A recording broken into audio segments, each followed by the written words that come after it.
Right now we are going to talk about the price of your digital data on the black market. And maybe you will ask yourself, like, why?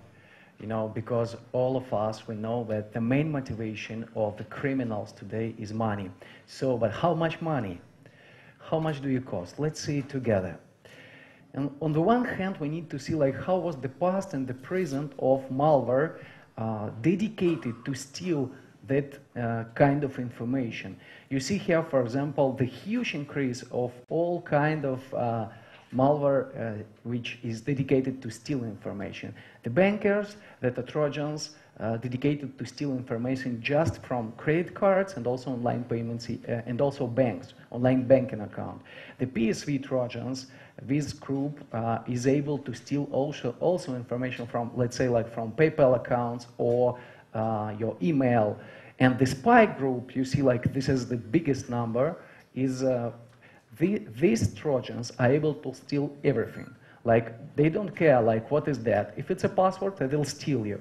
And you see, like, we have a lot of signatures for detection of that kind of malware. And one signature, in many cases, is able to detect hundreds of malware. So the real situation, it's worst, and you can see in this graph.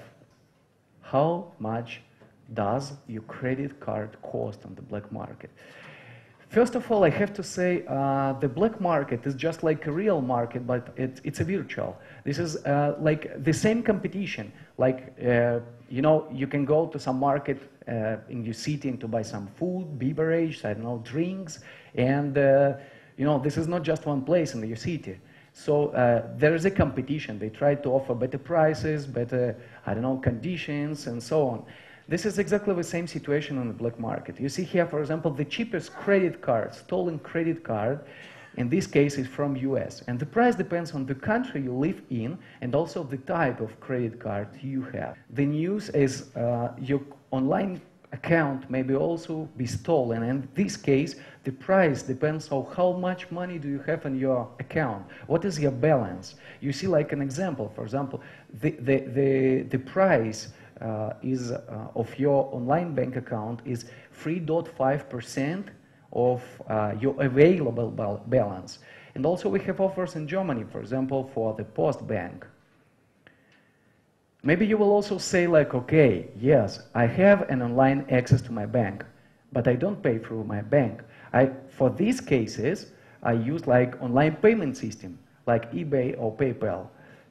So who's behind that? We'd like to see like what are the most active criminals behind stealing credit cards and also online banking accounts. And these graphs show exactly like the activity of the criminals from different countries. You see, like the first place is for Brazil. Maybe this is a big surprise for you. And the second place is for China. Meanwhile, also we have like criminals from Spain and other Spanish-speaking countries. You will ask yourself, like, why Brazil? Well, what about phishing? Because phishing, it's like even much easier to phish someone. They try to phish more PayPal and eBay accounts. As you can see here, more than half of all phishing attacks go through PayPal and eBay accounts because it's just like, you know, money is behind that. But also the interesting, like there are other paid services, not related directly with money, but that are paid services, so like Google and MSN services are also in this chart. Maybe you will tell me like, yes, and I don't pay through PayPal, I don't pay by credit card, I don't pay using like banking transfers, so I'm safe. No, the answer is no. You know, the criminals also can steal your password from your email and also your social network account. And here the price depends on what domain do you use or what is your email provider. How are distributed attacks against the users of social networks? This graph shows like maybe half of all attacks go through VKontakte and Odnoklassniki, two Russian social networks, also like very famous social networks in Russian-speaking countries. But more than half, more than 50% of other attacks also go through Facebook, Orkut, very popular social network managed by Google and especially popular in in Brazil and also India, and MySpace, High5, and also Twitter. That's a lot. We have seen several things. I believe you have that things, no? But also maybe you use some another paid services like file sharing services.